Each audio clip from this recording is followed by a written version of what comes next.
Paris, 1917. Far behind enemy lines, dashing adventurer Gordon Vanderbrot steps out of the fog and through the obstructed door of the Lou de Bouzy, small-time club and dangerous drink-easy, owned by Jeanette Laboupe, leader of the underground, background of the community, and long-lost third niece of the Russian aristocracy on the run from Bolshevik forces, only weeks after the October Revolution, where life is cheap and death is precious, and nobody knows the name of the tall, dark stranger standing in the shadows who goes by the moniker Winkles Malou, recently of Winnetka, but presently staying at the Neptune Motor Lodge and Turkey Basting Delight, where every day is moist. Well, Dad, what did you think? Oh, he's brilliant, son. But this is the 16th century. The radio hasn't even been invented yet. He's a man who is lost in time. His only way out is to jump from body to body until he finds his... Yes, I know Scott Bakula already did this, but no, this isn't a...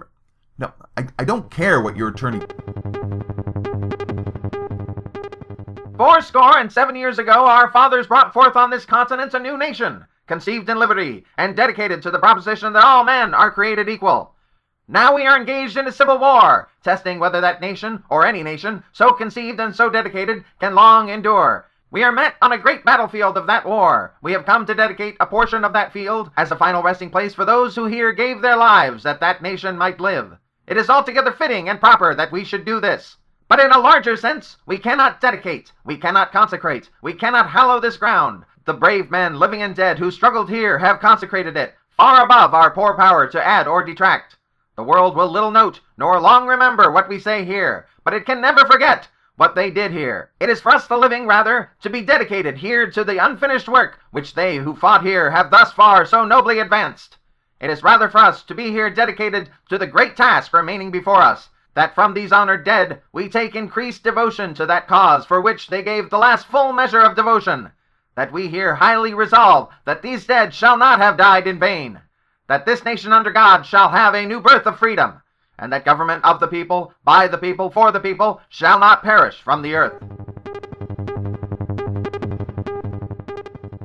The back motors of the ship are holding just enough to keep her from...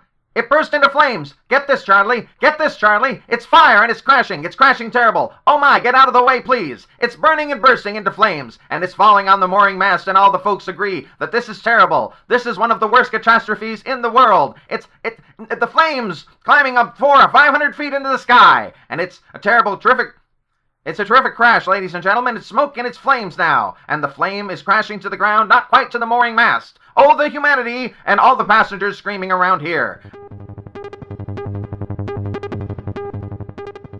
I am certain that my fellow Americans expect that on my induction into the presidency, I will address them with a candor and a decision which the present situation of our people impel. This is preeminently the time to speak the truth, the whole truth, frankly and boldly. Nor need we shrink from honestly facing conditions in our country today. This great nation will endure as it has endured, will revive, and will prosper. So first of all, let me assert my firm belief that the only thing we have to fear is fear itself, nameless, unreasoning, unjustified terror, which paralyzes needed efforts to convert retreat into advance. In every dark hour of our national life, a leadership of frankness and vigor has met with that understanding and support of the people themselves, which is essential to victory.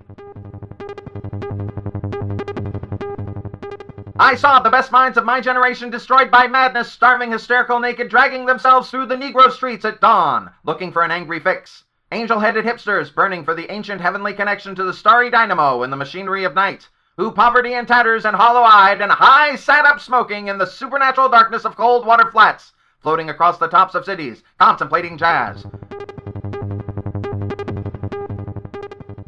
I have a dream that one day even the state of Mississippi, a state sweltering with the heat of injustice, sweltering with the heat of oppression, will be transformed into an oasis of freedom and justice.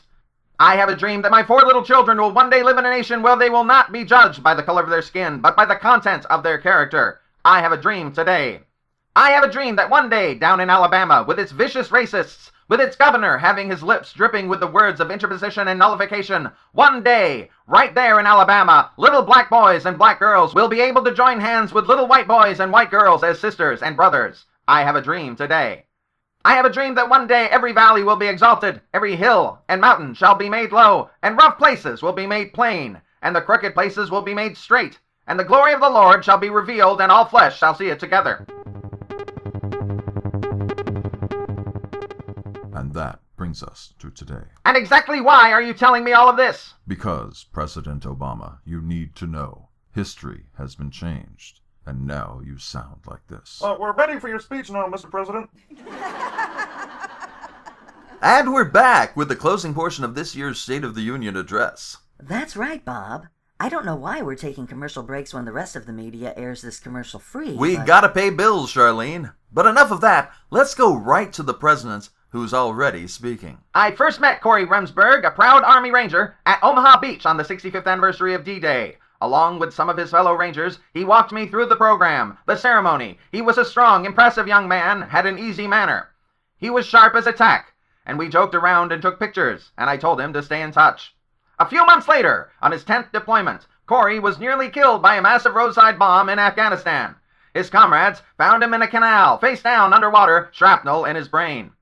For months, he lay in a coma, and the next time I met him in the hospital, he couldn't speak. He could barely move. Over the years, he's endured dozens of surgeries and procedures, hours of grueling rehab every day. Even now, Corey is still blind in one eye. He still struggles on his left side. If only there was someone who could stop these pointless wars. If only we elected some official who had the power to prevent soldiers from being deployed 10, 11, 17 times. If only there was some kind of commander of the armed forces, a supreme commander, a commander-in-chief, perhaps. Wait a minute.